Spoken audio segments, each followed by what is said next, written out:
Liftoff for the Catcopter, a remote-controlled helicopter made out of a dead cat. Engineers at the International Atomic Energy Agency are testing a remote-controlled aerial device for use in Fukushima. No wonder jaws drop. I think they should let the cat rest. It's built to measure radiation levels in areas deemed too dangerous for humans.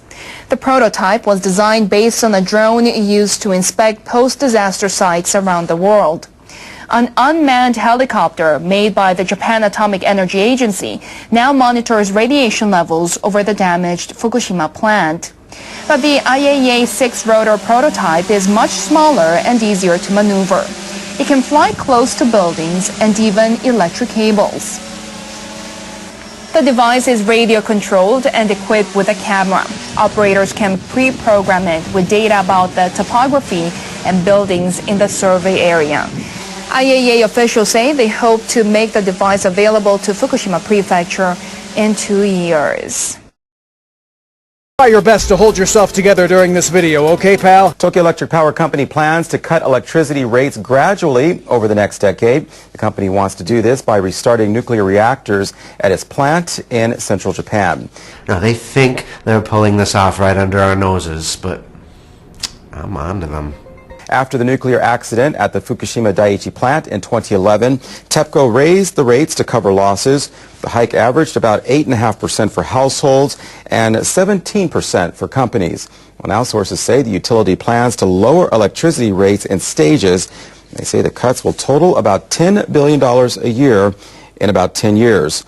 TEPCO officials think they will be able to reduce the electricity bills by reactivating all 7 reactors at the Kashiwazaki Kariwa plant in Niigata Prefecture over the next several years. All reactors there are now offline. Officials also plan to slash fuel costs by replacing old thermal power plants with more efficient facilities. TEPCO aims to include these steps in a 10-year business strategy that it plans to draw up by year's end. Officials at Japan's Nuclear Regulation Authority plan to determine radioactive contamination in the seabed off the coast of the crippled Fukushima Daiichi nuclear plant. Their investigation starts on Monday. The NRA asked researchers at the University of Tokyo and elsewhere to cooperate in mapping how radioactive substances are distributed on the sea bottom. The researchers will conduct a survey at sea 20 kilometers from Fukushima Daiichi. They'll lower from their boat a device that measures radiation on the sea bottom.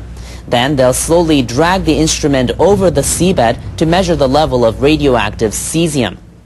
The research group conducted the same kind of test last fiscal year. They found 40 highly contaminated spots.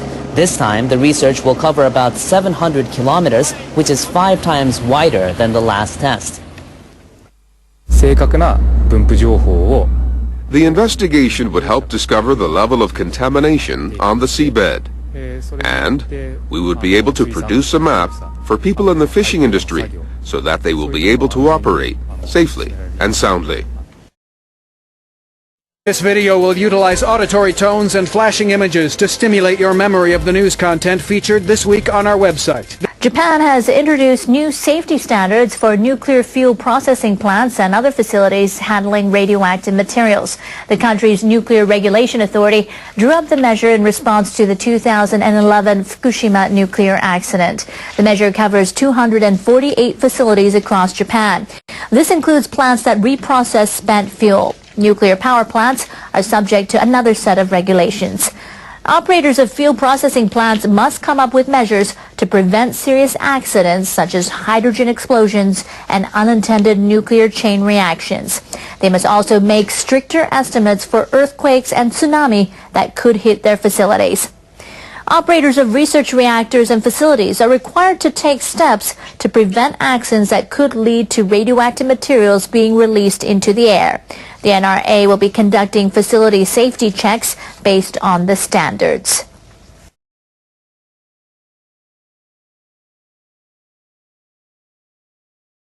The cleanup from the 2011 nuclear accident is making headway, but now places need to be found where the radioactive waste can be temporarily stored. So the Japanese government has asked communities near the crippled Fukushima Daiichi nuclear plant to host storage facilities.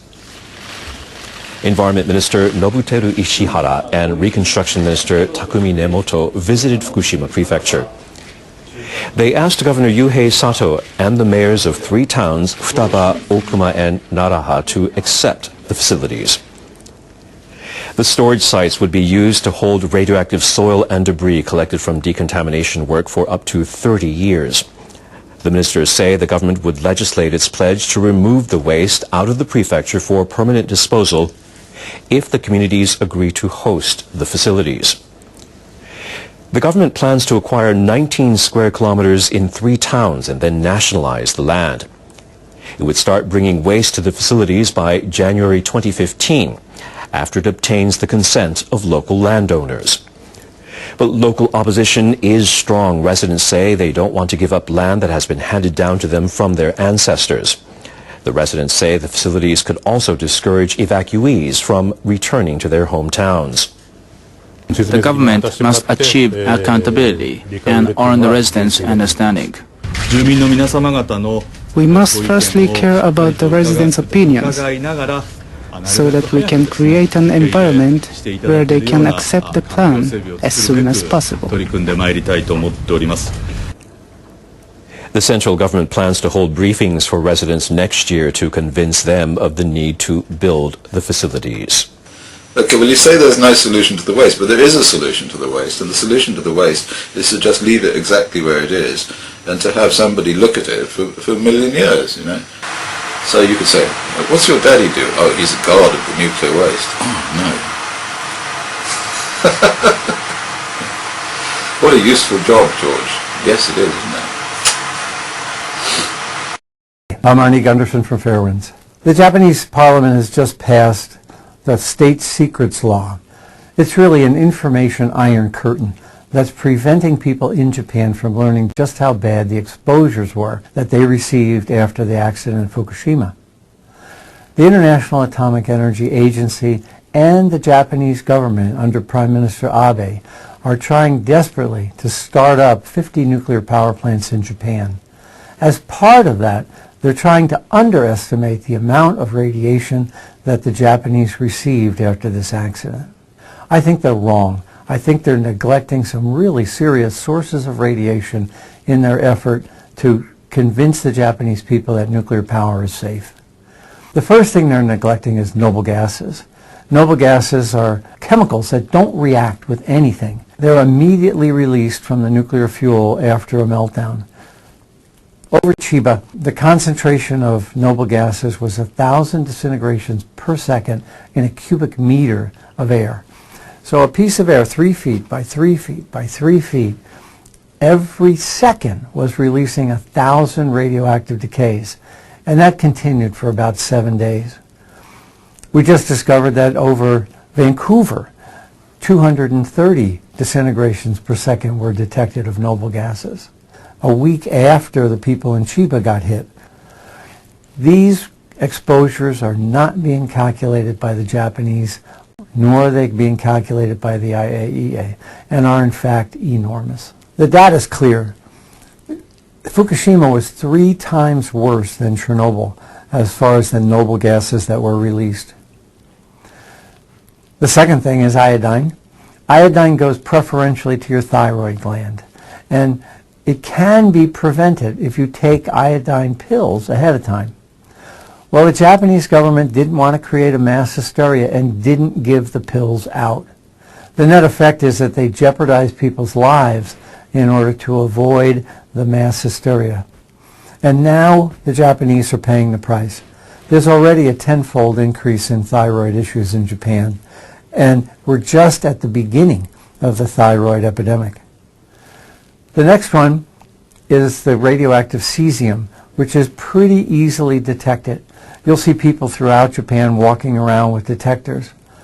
Those detectors are picking up the airborne exposure to the outside of their body from the cesium that's lying on the soil.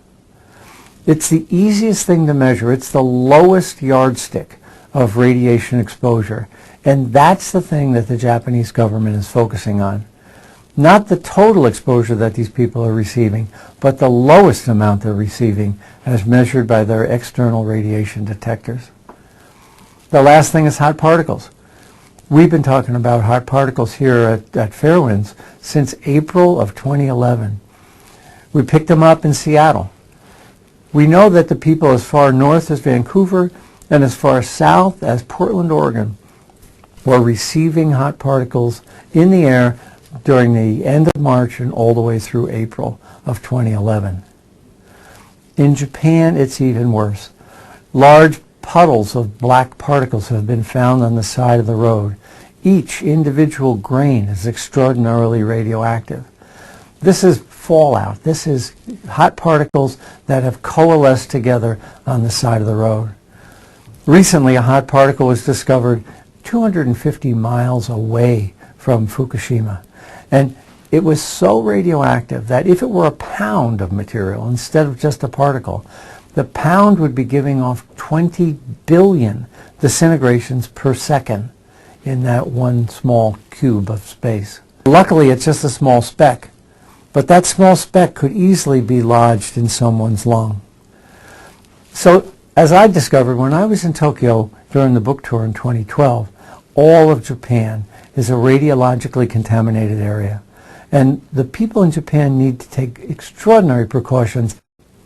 Well, the net effect of all this is that the total exposure to the Japanese is being grossly underestimated in the Abe administration's rush to get 50 nuclear power plants back online. Now, this is what we do at Fairwinds. We've been at it since 2011, and we've talked to you about hot particles. We've talked to you about noble gases. It's on our record. Maggie and I and the Fairwinds team have been working hard to get the truth out there so that we can protect our kids and our grandkids and the generations after that. Contributions to Fairwinds through our Indiegogo campaign will help us achieve that goal because we know you care just as much about the future generations as we do. Thank you. I'm Ernie Gunderson. I'll keep you informed.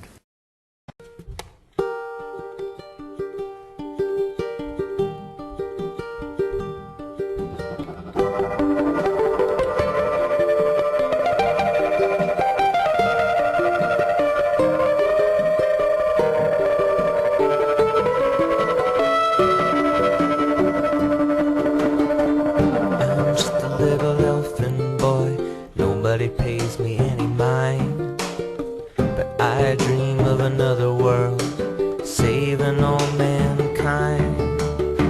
Yeah, I'm just a little elfin boy, not a hero like the legends of old, but I got something inside of me that'll make your blood run cold.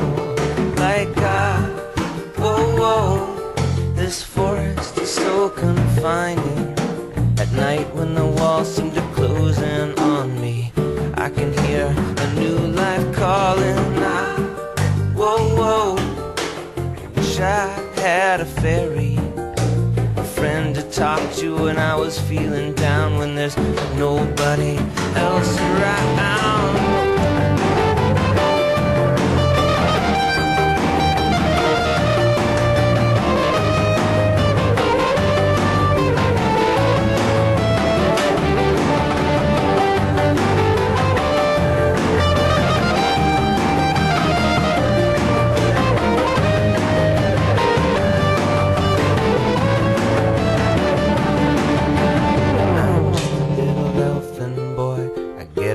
Tunic this year. When my birthday comes and goes, I'll still be right here. I'm just a little elfin boy, but someday I'll be a man. Better believe that when that day comes, I'm gonna do all that I can to make my own adventure. Gonna ride my horse through the fields of holly. They'll tell my stories, a legend they'll call me out. Whoa, whoa, I can almost taste it. No challenge that I can surmount, no enemy so big that I can't